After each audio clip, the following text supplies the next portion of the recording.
As we know, teen social media exposure has only increased in recent years or the last decade.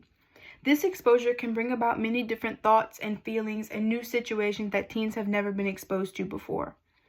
As it is known, there is a lasting argument as to whether or not social media is the bad guy with all the negative things that can come about in a teen's life.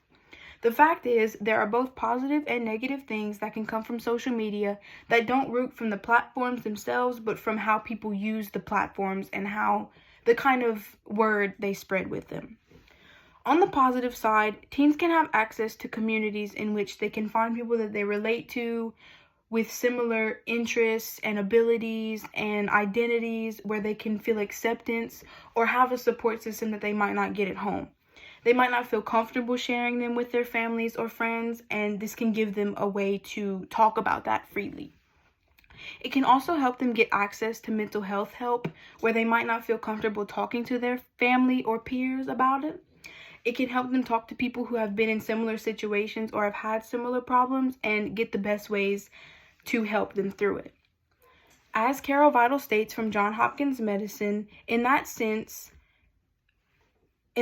social media can facilitate connection with peers, share interests, identities, and abilities.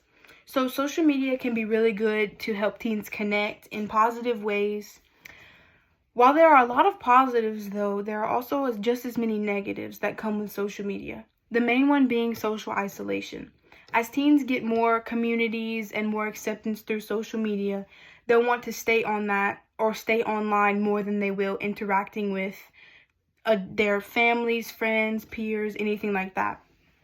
This can lead to a lot of symptoms of depression because teens are not getting as much social interaction as they should. Social media exposure can also increase lack of sleep, exposure to cyberbullying, and increase social comparisons. Cyberbullying and social comparisons are two very big ones from social media, or two negatives from social media, because cyberbullying is just becoming more common as the years go by. In social comparisons, teens can compare themselves to the people that they see on social media and think that they may not be like them, or they may not be good enough because they are not like the people that they see on social media. Given all these positives and negatives, it brings us back to the argument on whether or not social media is really the bad guy in the negatives that can come with it.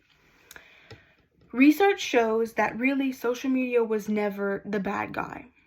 Studies have shown that both time off and on social media has benefited teens. So being on social media can benefit them with all the positives and the communities that they can connect to, but being off is also very good as it can help them, stay in their lives and stay talking to their families, and it's a healthy balance. The big question is, how can we keep teens safe on social media or help them to stay safe and prepare them?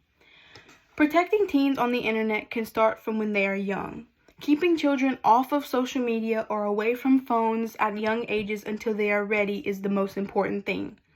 In the time before they get on phones, the best thing is to prepare them for any negativity that they may face on social media and prepare them to spread positivity and not start negative things on social media. As Carol Vital also states from Johns Hopkins Medicine, delaying the purchase of a smartphone until the child is ready is a great first step. So making sure that your kids are prepared to be on social media and understand that there needs to be a healthy balance between being on social media and off social media is how social media can be good for them. Because if there's too much on and not enough off, or too much off and not enough on, it can bring about a lot of different negative things that make social media out to be the bad guy when it's really just how it is used.